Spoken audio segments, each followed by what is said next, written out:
Notre Seigneur, nous voulons rendre grâce à notre Dieu. Nous voulons célébrer celui qui est assis sur le trône et qui règne. Amen. Amen. Amen. Amen. Voilà, nous sommes à notre avant-dernier mois de l'année 2020. 2020 court. 2020 s'en va. Et nous avons résolu de pouvoir,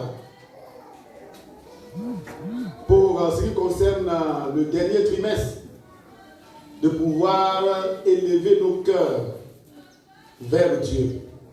Nous avons commencé par la louange. Et aujourd'hui, nous continuons avec l'adoration. L'adoration. Chers bien-aimés, les enseignements que nous donnons ici, bien les prédications, comme vous le savez, sont transmis en direct. Et je voudrais encore aujourd'hui féliciter notre frère Ténè Cyril et notre sœur Kofi Paul-Evelyne qui font leur effort pour pouvoir transmettre ces prédications. C'est vrai qu'il y a des bien-aimés qui disent bon, les images sont ci, les images sont ça. Mais je me répète pour dire que c'est avec nos portables. Voilà, donc c'est avec le téléphone que ces deux bien-aimés font l'effort de pouvoir vous transmettre ce qui est en train d'être transmis. Et ça, nous bénissons le Seigneur et nous rendons grâce à Dieu pour ces deux bien-aimés qui font un travail excellent. Amen. Amen. Amen. Amen. Chers bien-aimés, nous voulons pousser encore le pion plus loin. C'est vrai, nous avons la foi et nous prions le Seigneur et nous savons que Dieu fera en sorte que d'ici peu nous puissions avoir une caméra qui nous permettra de pouvoir bien filmer et vous aurez les images claires et les choses se passeront très bien. Donc si Dieu te met à cœur de nous d'offrir à l'église une caméra, n'hésite pas. Nous en avons besoin pour en tout cas transmettre le message du Seigneur. Dieu nous a fait grâce. Vous savez, la langue la plus parlée au monde, c'est l'anglais. Nous prêchons en français. Plusieurs déjà nous écoutent. Ils sont édifiés, mais nous voulons atteindre encore un plus grand nombre de personnes. Et Dieu nous a fait cette grâce ici, dans cette église, nous avons des bien-aimés qui parlent bien l'anglais et qui sont en formation en ce qui concerne l'interprétation. Voilà, donc d'ici peu de temps, nos messages seront traduits. Voilà, en anglais. Si ça vous plaît, on acclame le Seigneur.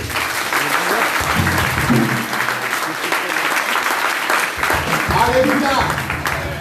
Donc, qu'on soit anglophone, qu'on soit francophone, en tout cas, d'ici peu de temps, tout le monde pourra écouter nos messages. Et nous allons évoluer. Quand on aura une caméra, tout le culte, tous nos cultes, en tout cas du dimanche, seront transmis en direct.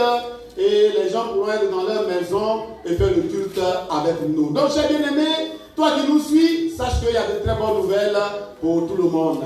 Amen. Amen. Voilà, donc que Dieu nous bénisse et que le nom du Seigneur soit glorifié. Retenez que dans très peu de temps, nos messages seront transmis, en tout cas, seront traduits en anglais pour la gloire du Seigneur.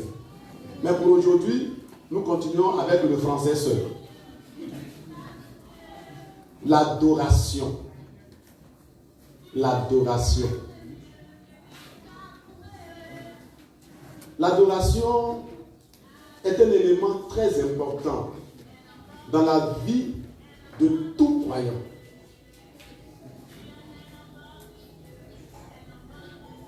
Nous allons lire la parole de Dieu. Apocalypse, chapitre 19, le verset 10. Il dit ceci: et je tombais à ses pieds pour l'adorer. Mais il me dit: garde-toi de le faire. Je suis ton compagnon de service et celui de tes frères qui ont le témoignage de Jésus. Adore Dieu. Car le témoignage de Jésus est l'esprit de la prophétie. Nous voulons, Seigneur, te dire merci pour ta parole. Bénis cette parole dans nos cœurs. Au nom de Jésus. Amen. Amen. Amen. Amen. Amen. Est-ce que le peuple de Dieu est là? Amen. Voilà donc, ici, c'est dans la révélation de Jésus-Christ à l'apôtre Jean sur l'île de Patmos, où le Seigneur a envoyé son ange pour pouvoir révéler à Jean les choses qui doivent arriver. Et quand Jean a vu toute la splendeur, ici,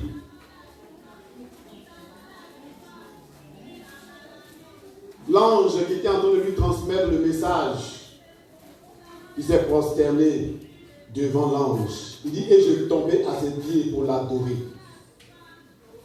Mais l'ange va dire une chose très importante. L'ange va dire: garde-toi de le faire. Je suis ton compagnon. C'est-à-dire, l'ange même avec toute sa splendeur reconnaît qu'il n'est pas digne d'adoration. Et le seul être qui est digne d'adoration, c'est notre Dieu. Et là, il va dire à Jean: adore Dieu. Adore Dieu. J'ai bien aimé l'exhortation de l'ange à l'apôtre Jean: adore Dieu, retentit encore aujourd'hui dans le cœur de tout homme en général. Et plus encore dans celui des croyants. Adorer Dieu est donc une activité pas du tout étrangère à l'homme, mais dont la nature et le but semblent pourtant méconnus. Les inconvertis n'adorent-ils pas de faux dieux? Et les croyants ne confondent-ils pas louange et adoration? Voici, on ne sait pas faire la différence entre louange et adoration. Dieu merci, nous avons parlé de la louange, nous sommes en train de parler de l'adoration, et à la fin, nous allons comparer les deux, et je pense que chacun désormais pourra faire la différence. Quand on dit on doit adorer Dieu, chacun saura désormais comment est-ce qu'il faut le faire. Pour ne pas confondre les choses. Donc, l'homme sait. Quand on dit adorer, l'homme sait. Mais qui adorer? Et on se trompe. Et on fait autre chose. La question est si importante qu'elle mérite qu'on marque un arrêt pour y réfléchir. Pour réfléchir à sa nature. Pour réfléchir à sa raison d'être. Pour réfléchir à sa valeur réelle pour le chrétien que nous sommes. Nous sommes des chrétiens. Les chrétiens que nous sommes. Nous devons savoir, quand on parle d'adoration, quelle est la nature de l'adoration, quelle est la raison d'être de l'adoration et quelle est la valeur réelle de l'adoration. Cela est très important. Adore Dieu. C'est ce que l'ange a dit. C'est pourquoi, au cours des 2 dimanches, aujourd'hui et le dimanche prochain, parce que nous allons commencer aujourd'hui et terminer le dimanche prochain, nous parlerons d'abord des généralités sur l'adoration, les qualités d'une vraie adoration, le but de l'adoration, les obstacles à l'adoration et les résultats de cette activité spirituelle, c'est-à-dire les bénédictions rattachées à l'adoration. Généralité. Selon le nouveau dictionnaire biblique, le mot français adorer vient du mot latin orare, qui signifie primitivement prononcer un plaidoyer, une formule rituelle, puis une prière. Adorer veut dire adresser sa prière à. Plus tard, le verbe adorer a pris le sens de rendre hommage à un être divin. Le verbe hébreu, shahar, évoque l'idée de s'incliner, se prosterner ou même se jeter la face contre terre devant quelqu'un ou devant l'autel d'une divinité. Je veux simplifier pour dire que quand on dit adorer,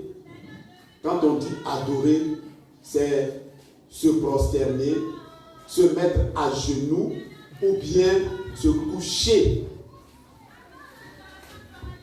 Voilà, se coucher à terre, sans toutefois considérer ce que nous sommes, sans toutefois réfléchir à notre personnalité.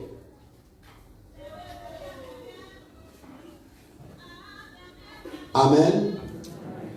Adorer Dieu, c'est donc d'abord reconnaître sa supériorité. Donc nous, on s'oublie nous-mêmes. Et on reconnaît la supériorité de Dieu. On voit que Dieu est grand.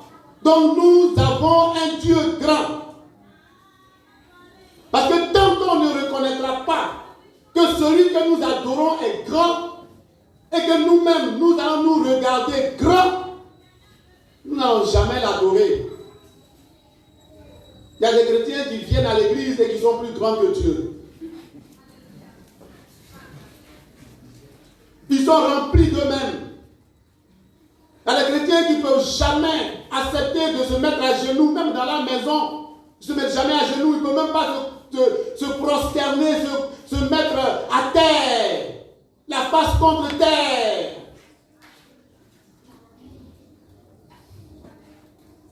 Parce qu'ils trouvent que le sol et la poussière, ses habits sont propres.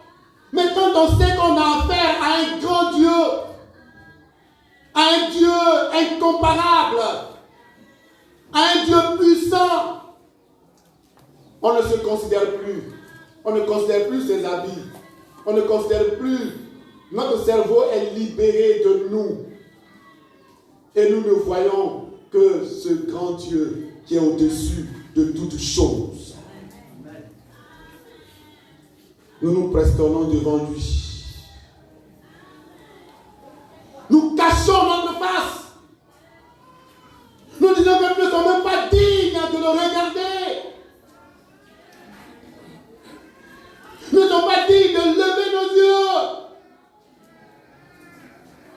vers lui.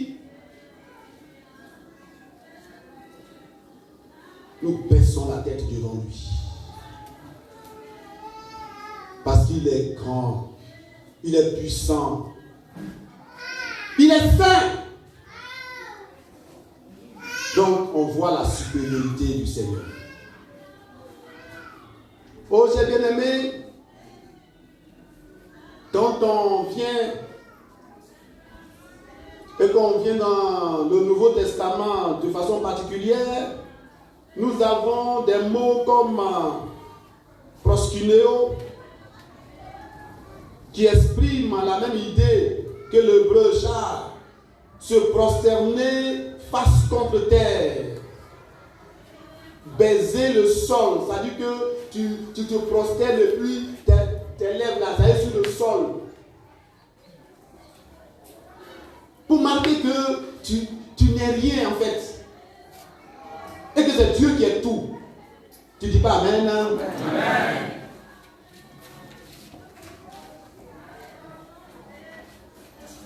Tu te laisses pour pouvoir rendre à Dieu un service correct, un service normal.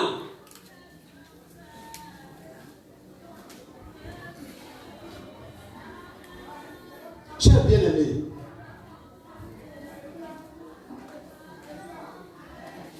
pour pouvoir adorer, rendre à Dieu une adoration normale, le premier élément que nous devons faire, c'est de savoir que nous ne sommes rien. Et que Dieu, lui, est tout. Alléluia. Nous ne sommes rien, que Dieu, lui, est tout. Donc, l'adoration est une attitude de cœur remplie de révérence envers son Créateur. Adorer Dieu, c'est exalter sa personne, ses attributs, ses perfections.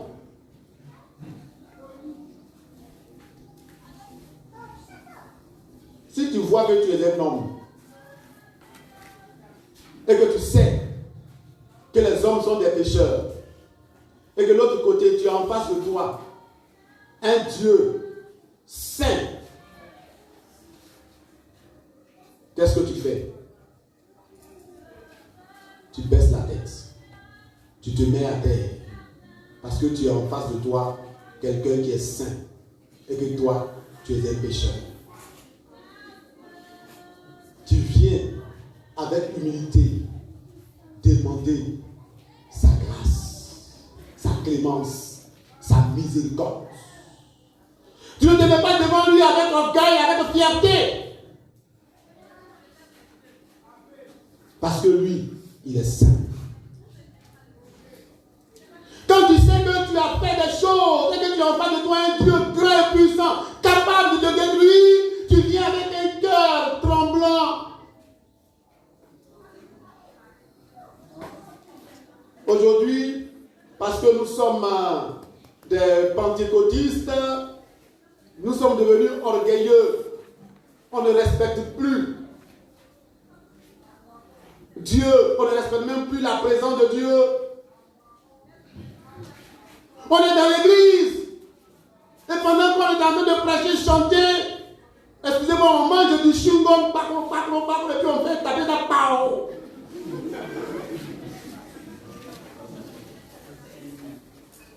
Pourtant, il est venu adorer un Dieu grand et puissant. Mais dans tes gestes, on ne sent rien. Dans ton attitude, on ne sent rien.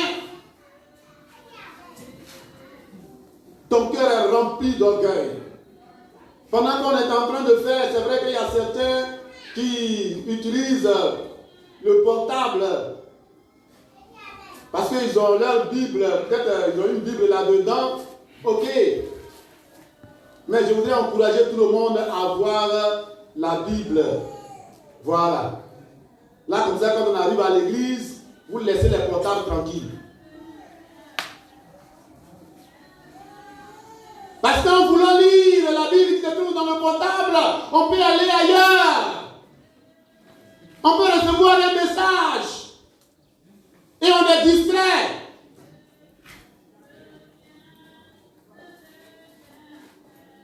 Quand on vient, on doit être concentré sur ce grand Dieu. Alléluia. Ce qui peut nous envoyer à faire une vraie adoration, chers bien-aimés, c'est voir que nous ne sommes rien. Et de briser dans notre orgueil. Et voir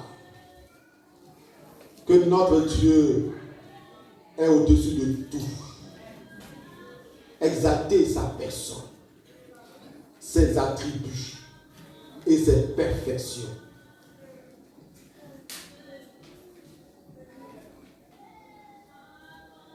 Amen. Amen. Amen. C'est-à-dire, dans l'adoration, on dit ce que Dieu est. On reconnaît ce que Dieu est. Et c'est ce qu'on vient dire. Dans la louange, on reconnaît ce que Dieu fait. Et ce qu'il a fait pour nous. Donc nos cœurs sont remplis de joie et on chante les bienfaits de Dieu. Donc c'est la louange. On chante les bienfaits de Dieu. Ce que Dieu a fait pour nous. On chante, on est dans la joie, on danse. Mais dans l'adoration, on reconnaît ce que Dieu est. Et quand on reconnaît ce que Dieu est, on se rend compte que Dieu n'est pas notre petit camarade. Parce que plusieurs prennent Dieu comme leur petit camarade. Et ce qui fait qu'ils ne prennent plus Dieu au sérieux. Ils ne prennent plus la maison de Dieu au sérieux. C'est pourquoi j'ai bien aimé, nous prions le Seigneur pour que Dieu puisse nous donner les moyens de pouvoir bâtir ce temple. Et quand ce temple sera bâti avec tout ce que nous allons mettre là-dedans, je ne parle pas de statuettes, parce qu'on ne mettra pas de statuettes là-dedans. Voilà. Mais le temple sera décoré. C'est-à-dire que quand quelqu'un entre, il ne peut que se prosterner pour adorer le vrai Dieu. Alléluia. Oui. Quand quelqu'un entre, il doit se dire Dieu est ici. Amen. Et arrêter tout ce qui est amusement pour se prosterner devant la face du Seigneur. On vient à l'église pour rencontrer Dieu. Et quand on vient, on doit reconnaître ce que Dieu est. Amen. Dieu est saint. Tu dis Amen avec moi. Amen. Oui, Dieu est saint. Donc si toi tu sais que Dieu est saint et que toi, tu es un homme impur, tu ne peux pas t'amuser. Tu ne peux pas venir dans la maison de Dieu et puis t'amuser. Si tu sais que Dieu est tout puissant, mais tu ne peux pas venir et puis penser que d'autres choses peuvent encore être plus puissantes que lui. Donc devant sa toute puissance, tu ne peux que capituler. Tu ne peux que te prosterner. Tu ne peux que te mettre à genoux. Parce qu'il y a un puissant qui est là.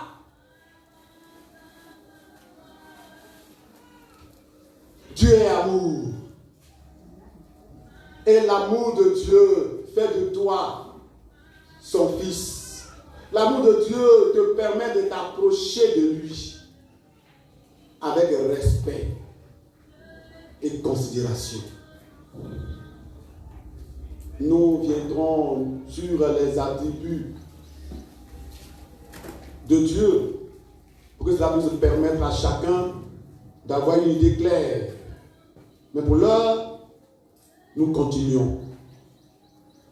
C'est dire ce que Dieu est dans un débordement de pensées et d'émotions.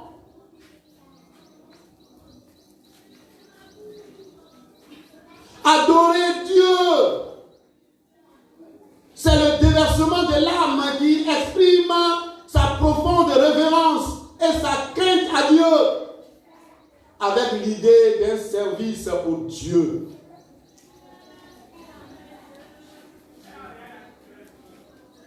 C'est pas ici, Dieu est notre Père, donc on n'a pas peur de lui. Mais on le respecte. On respecte Dieu. Il faut le respecter.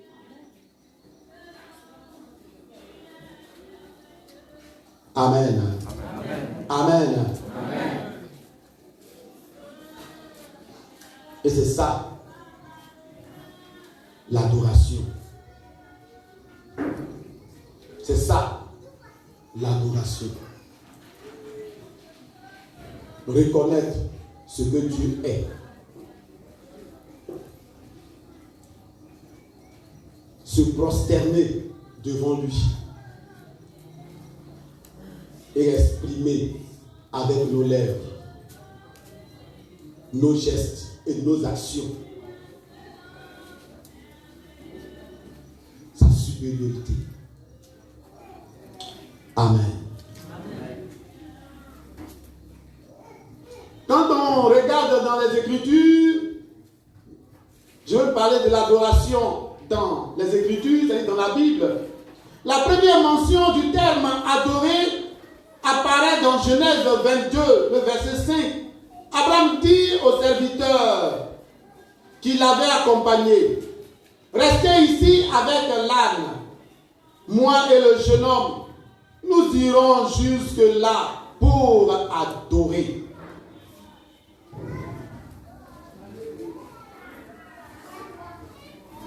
C'est la première mention dans Genèse 22. Donc, Abraham a dit qu'il partait adorer.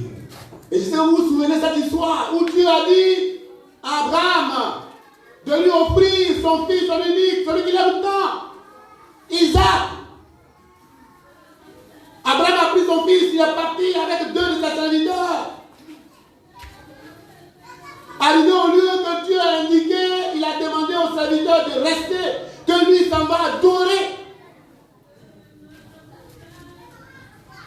Dieu est revenu. Mais plusieurs autres textes avant Genèse 22 se rapportant à l'adoration existent. Par exemple, Abel a présenté les premiers-nés de son troupeau comme hommage à Dieu. Genèse 4, 4. Dans Genèse 6, Noé a exprimé sa reconnaissance envers Dieu en lui offrant des holocaustes. Et comme nous lisons la Bible, chers bien-aimés, partout où ils dressaient leur tente, Abraham et ses descendants ont construit des autels au fin de pouvoir invoquer l'Éternel. Et c'est plus tard, avec Moïse, que l'adoration a été codifiée.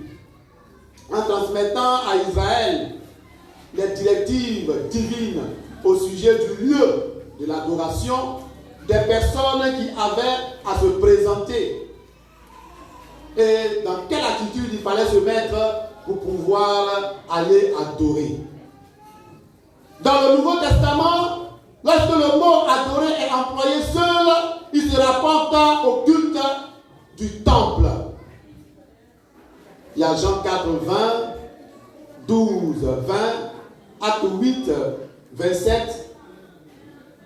Voilà, et j'en passe. À la naissance de Jésus, les mages sont venus l'adorer, c'est-à-dire lui rendre hommage comme à un roi, en lui apportant des présents. Pendant sa vie terrestre, des hommes se sont prosternés devant Jésus en reconnaissant sa divinité et son autorité. Si l'adoration a traversé les époques et a demeuré jusqu'à la venue, du moins du Messie, il est bon de noter que c'est en Jésus-Christ qu'elle a trouvé son vrai sens. Alléluia. Amen. Alléluia. Amen. L'adoration a trouvé son vrai sens en Jésus. Parce qu'avant, il y avait des critères, des normes, des interdits et des personnes sélectionnées. Mais lorsque Jésus est venu, chers bien-aimés, nous tous, nous pouvons désormais adorer Dieu dans la liberté. Amen. Faut dire Amen. Amen. Faut dire Amen. Amen. Cela va nous emmener, chers bien-aimés, à parler maintenant de quelques qualités d'une vraie adoration. Qualité d'une vraie adoration. L'adoration était caractérisée comme nous l'avons vu, sous l'ancienne alliance, par le lieu de l'adoration et des actes et des gestes rituels. C'est-à-dire, dans l'ancienne alliance, quand les gens parlent d'adoration, c'était plus l'action des offrandes, des sacrifices. Et on ne pouvait pas parler d'adoration réelle, sans sacrifice, sans offrande.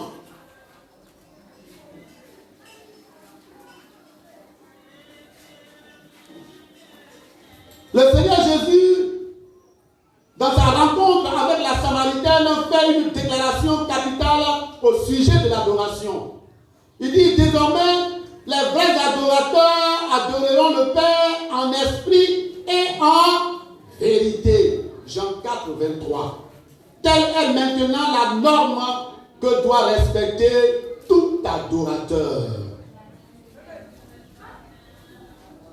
Tout adorateur. Donc, 1. L'objet de l'adoration. L'adoration a pour objet le Père.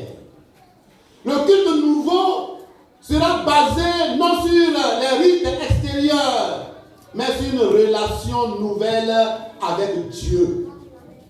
Celle d'un enfant avec son Père. La première chose que Jésus voulait qu'on sache, que désormais, en devenant des enfants de Dieu par Jésus-Christ, sinon en acceptant Jésus-Christ et en devenant des enfants de Dieu, Dieu est désormais notre Père. Il est notre Père. Donc nous faisons désormais partie de la famille de Dieu. Et tout chrétien désormais doit savoir que je m'adresse à mon Père. Je suis devant mon Père. Et comme un fils doit honorer son Père, il doit respecter son Père, nous devons respecter Dieu. Nous devons l'honorer.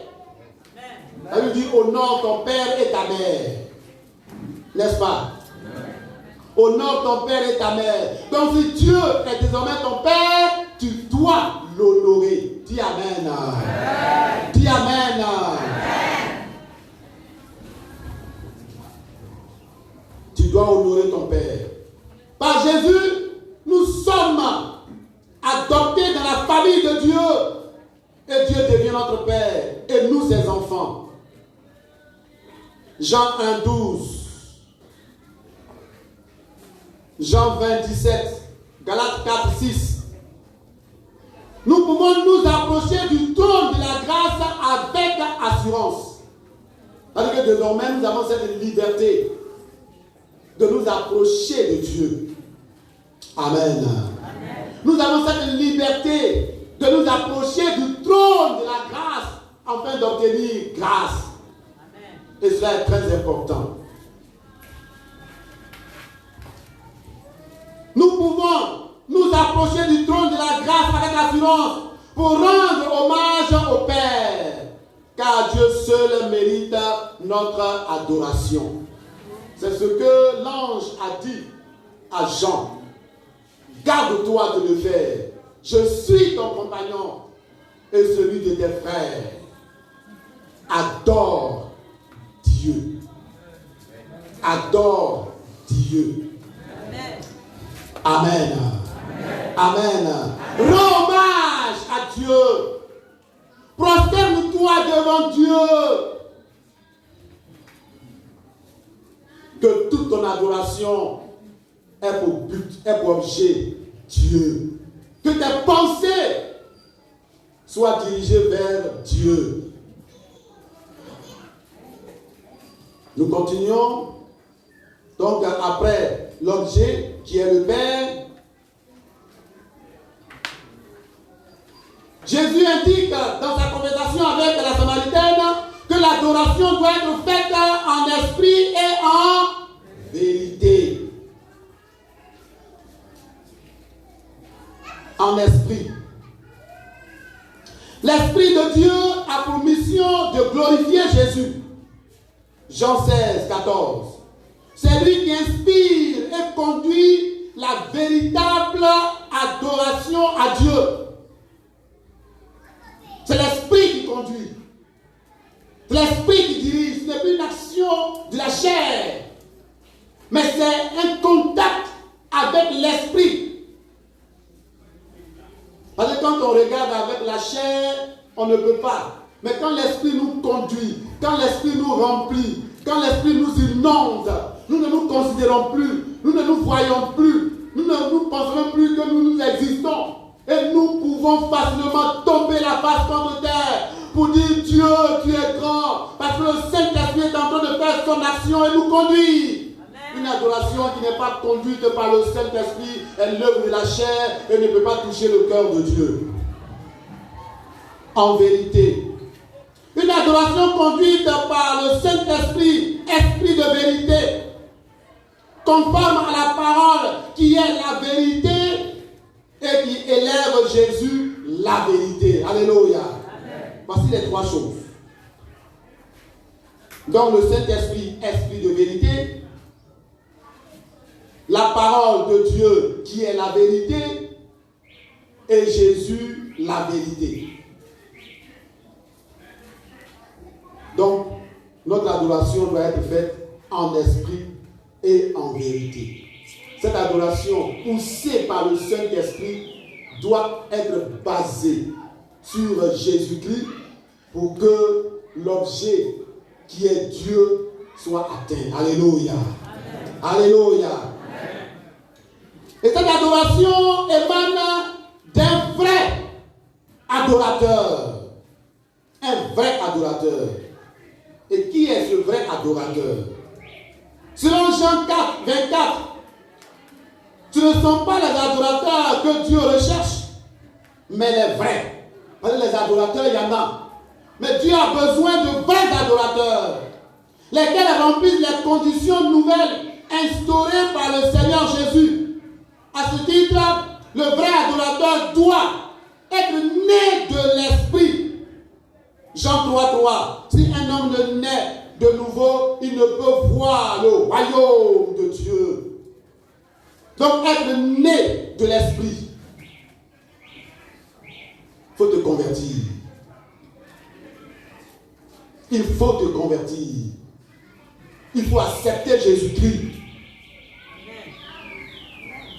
Si tu n'as pas accepté Jésus-Christ, ton adoration ne peut pas toucher le cœur de Dieu. Si tu n'es pas né de nouveau, ton adoration ne peut pas toucher le cœur de Dieu. Deuxièmement, être rempli du Saint-Esprit. Là, il dit, ne vous enivrez pas de vin, c'est de la débauche. Soyez au contraire remplis de l'Esprit. Éphésiens 5, 18. Troisièmement, avoir une vie de pureté, de sainteté. Et la parole de Dieu dit, ô Éternel, qui séjournera dans ta tente? Celui qui demeurera sur ta montagne sainte, celui qui marchera dans l'intégrité, qui pratique la justice et qui dit la vérité selon son cœur.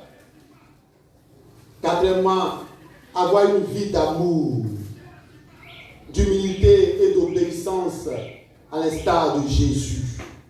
Le chrétien doit avoir une vie d'amour. Est-ce qu'il y a l'amour dans ton cœur? Est-ce qu'il y a l'amour dans ton cœur? Oui. On peut dire j'aime Dieu, mais est-ce que tu aimes ton frère? Est-ce que tu aimes ton frère?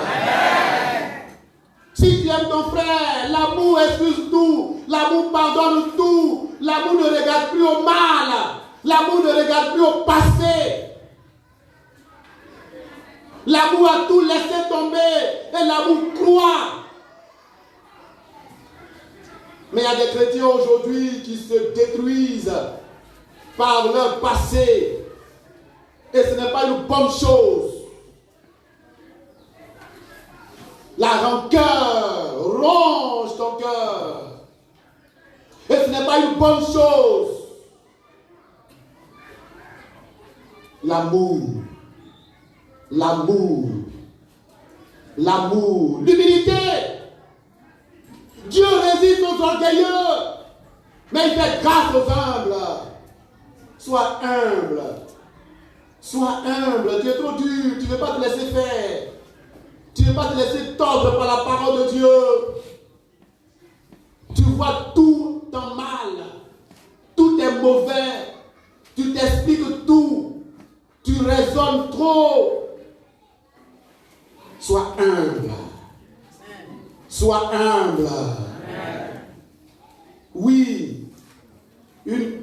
Avoir une vie d'amour, d'humilité et d'obéissance. Obéir. Ça veut dire l'obéissance vaut mieux que le sacrifice. L'obéissance vaut mieux que le sacrifice. Quand on vient de la maison de Dieu, quand on est enfant de Dieu, on doit obéir. Obéir à la parole de Dieu. Oui, obéir à la parole de Dieu. C'est ça, un des éléments du vrai adorateur. 5. Avoir une foi vivante et une vie d'obéissance comme celle d'Abraham. Voici quelqu'un qui a vieilli. Dieu lui avait fait une promesse pour dire que je vais te donner un enfant.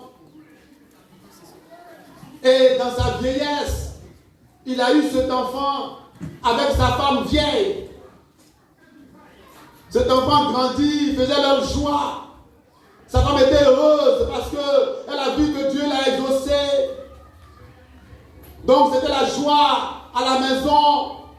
Et un jour, Dieu va lui dire, Abraham, lève-toi, prends ton enfant, ton unique, celui que tu aimes, Isaac. C'est-à-dire que Dieu a mentionné tous les éléments. Et Dieu a fini par dire son nom. Va me l'offrir en sacrifice. C'est-à-dire, va tuer ton enfant. En holocauste en plus. Donc tu le prends, tu le mets sur l'autel, tu l'égorges, tu mets le feu en bas, et puis l'enfant doit brûler tout entier jusqu'à ce qu'il reste la cendre.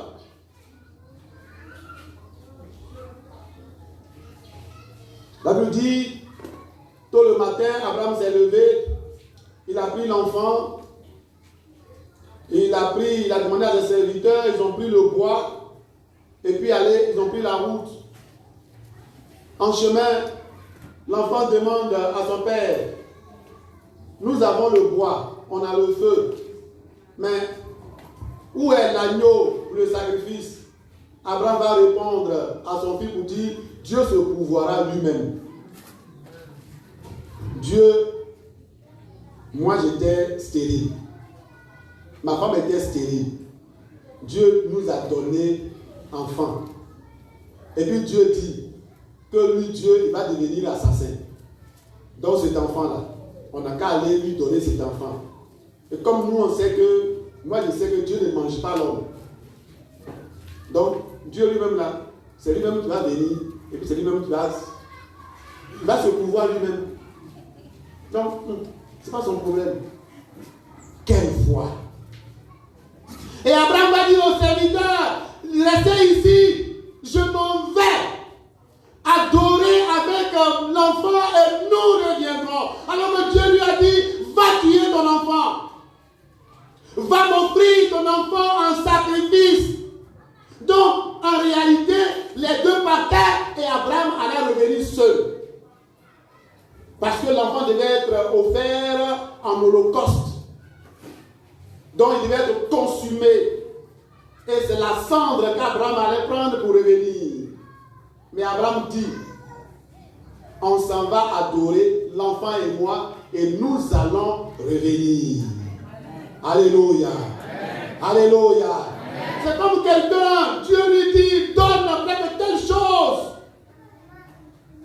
Et dans son esprit, il se dit, ce que je m'en vais donner là, je reviendrai, ça me reviendra. En fait, c'est comme ça. Dieu m'a demandé de donner un exemple comme ça pour qu'on puisse comprendre. Voilà, Dieu a dit de donner 100 000. Et puis, c'est tout ce que tu avais pour vivre. Et le Saint-Esprit te dit, donne. et la personne met cet argent dans l'enveloppe. Et la personne s'en va donner cet argent. Et la personne se dit, cet argent que je donne là, quand je vais arriver à la maison, cet argent sera là pour que je puisse prendre ça pour aller acheter de la nourriture pour manger. Quelle foi! La foi est une affirmation des choses qu'on espère et une démonstration de celles qu'on ne voit pas. Alléluia! Et Abraham l'a démontré. Il a dit, je m'en vais adorer avec l'enfant et nous reviendrons. Et nous reviendrons. Il a démontré la chose. Donc ils sont partis. Et les choses se sont merveilleusement passées. Alléluia. Abraham et Isaac. Parce que quand on parle dans ce domaine-là, on oublie le plus souvent Isaac. Mais Isaac a permis à son père d'accomplir les desseins de Dieu. Ce n'était pas un enfant, frère. Ton fils même qui a, je ne sais pas, 5 ans même. Mais Isaac n'avait pas 5 ans. Isaac, c'était un adolescent. Mais ton enfant qui a 5 ans, 10 ans, il sait, il t'a plusieurs fois accompagné. Il t'a vu comment on fait les choses. Parce qu'Isaac suivait son père, donc il savait comment les sacrifices se faisaient. Ils sont partis. L'enfant a chargé le fagot, le bois, arrivé, déposé le bois. Abraham a dressé l'autel. Il a pris le bois, il a mis sur l'autel. Il a bien mis. Et puis, il a pris son fils. Il a attaché ses bras, attaché ses pieds comme un agneau. Mais l'enfant n'a rien dit. L'enfant n'a rien dit. Il a obéi. Et il a permis à son père. Oh, cher bien-aimé, je vous ai fait une parenthèse pour te dire, permets à ton mari, ou bien permets à ta femme d'entrer dans le plan de Dieu. Alléluia. Permets à ton père, et vous permets à ton enfant d'entrer dans le plan de Dieu. Parce que quelquefois, nous sommes des obstacles. Des obstacles, nous nous opposons. Quand notre enfant veut poser un acte, c'est nous qui disons non. Pourquoi? Pourquoi tu vas donner ça à l'église? C'est trop. Quand notre mari veut poser des actions, on dit non. Pourquoi? Quand notre femme veut poser des actions, on dit non. Pourquoi? On empêche nos frères, nos proches, nos conjoints d'entrer dans les plans de Dieu, d'avoir leur nom inscrit dans le livre des héros de la foi. Frère, il ne faut pas te laisser faire. Toi aussi, il faut laisser faire aussi. Pour que le nom du Seigneur soit glorifié. Amen. Donc Isaac a permis à son père d'avoir son nom écrit en premier sur la liste des héros de la foi. Il ne s'est pas opposé à son père. Il pouvait commencer à courir dans le désert. S'il courait là, son père allait l'attraper où? S'il dit papa, il ne faut pas m'attacher. Non, papa, ce que tu veux faire là, moi je n'aime pas ça. Donc je comprends. Donc c'est ce que tu voulais faire, c'est à cause de ça, tu as dit au serviteur de rester là-bas. Là, toi et moi, on va rester nous deux pour que tu puisses m'attacher pour me tuer. Donc, père, moi, il ne savait pas de toi d'être un papa assassin. Hein? Tu ne m'aimes pas. Il n'a pas dit ça. Il s'est tu. Il a laissé les choses s'accomplir. Et quand son père l'a mis sur l'autel, quand il a pris le couteau et qu'il a voulu maintenant porter la main, la voix va retentir pour dire, Abraham, Abraham, ne porte pas la main sur l'enfant. Je vois maintenant que tu crains Dieu. Alléluia. Je vois maintenant que tu crains Dieu. Quelle foi! Quelle foi! Mes frères, regardez un peu le parcours. Je ne suis pas en train de donner un enseignement sur Abraham, mais comme ça fait partie de la foi, et comme la foi fait partie des éléments de l'adoration, regardez cet homme qui était dans son pays. Dieu lui a dit, Abraham, quitte ton pays, quitte la maison de ton père, quitte ta patrie. Je dis les choses pas dans l'ordre, mais je l'ai dit et il est parti. Abraham a obéi, il est parti. Et il a suivi la voie de Dieu. Dieu m'a dit, mais Abraham c'est mon ami, est-ce que je vais lui cacher les choses que je m'avais fait? Toutes ces choses elles sont passées. Et c'est à la fin, quand il a sacrifié son fils, son unique, Dieu dit, je vois maintenant que tu crains Dieu. Frère, permets à Dieu de faire une telle déclaration sur ta vie. Ça veut dire que le parcours continue. Le parcours continue. On n'est pas encore arrivé à son terme. Si tu raccroches maintenant, si tu arrêtes maintenant, si tu penses que tu as déjà trop fait, si tu penses que tu as déjà trop souffert, si tu penses que ta douleur est déjà trop grande, si tu penses qu'à quelqu'un qui dit, moi ma souffrance est plus que pour Job. Si tu penses que tu as déjà trop souffert, tu vas rater le but. Attends que Dieu dise, je vois maintenant. Attends que le maintenant de Dieu se prononce sur ta vie. Et tu verras que quand le maintenant de Dieu se prononce sur ta vie, tu vivras une vie de bonheur. Alléluia. Une vie de bonheur. Le but n'est pas encore atteint. La fin n'est pas encore arrivée. Le combat continue. Dis Amen. Amen. Mais dans tout ce combat, la victoire appartient à l'Éternel. Alléluia. La victoire appartient à l'Éternel. Donc avoir une foi vivante et une vie d'obéissance comme celle d'Abraham. Il a dit moi et le jeune homme, nous irons jusque là pour adorer et nous reviendrons auprès de vous. Oh, j'ai bien aimé, nous voyons ici le patriarche qui est prêt à offrir à Dieu ce qu'il avait de plus précieux, son fils unique. Chers bien-aimés,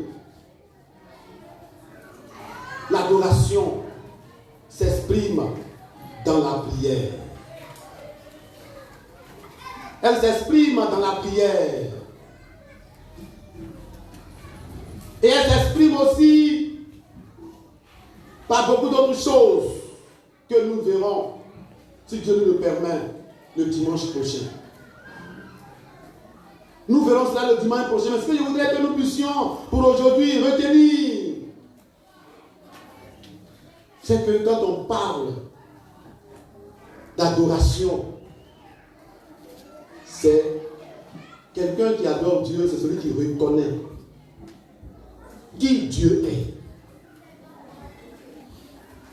Qui Dieu est. Celui qui loue Dieu, celui qui reconnaît ce que Dieu a fait, donc les bienfaits de Dieu, mais reconnaît qui Dieu est. Dieu est qui? Il est saint. Il est amour. Il est notre Père. Il est grand. Il est tout puissant. Il est éternel. Il est le Seigneur des seigneurs. Il est le roi des rois. Il est le souverain. Et ce sont ces éléments-là qui nous poussent à tomber la face contre terre et reconnaître, rendre hommage du moins à ce grand Dieu-là. Mais pour que cela soit, nous devons être de vrais adorateurs. De vrais adorateurs.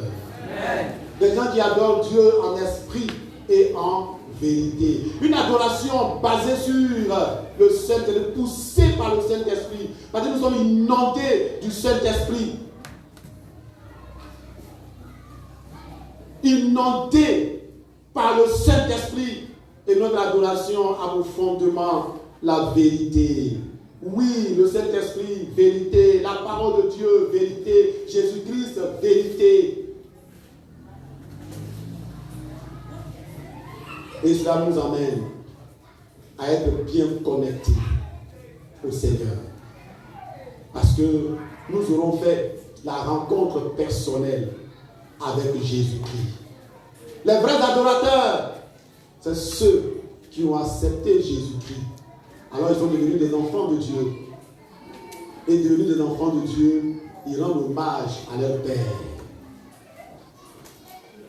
Que Dieu nous bénisse. Amen. Et que la gloire de Dieu soit sur nos vies, afin que nous soyons de vrais adorateurs. Amen. Amen. Amen. Est-ce qu'on peut se tenir debout?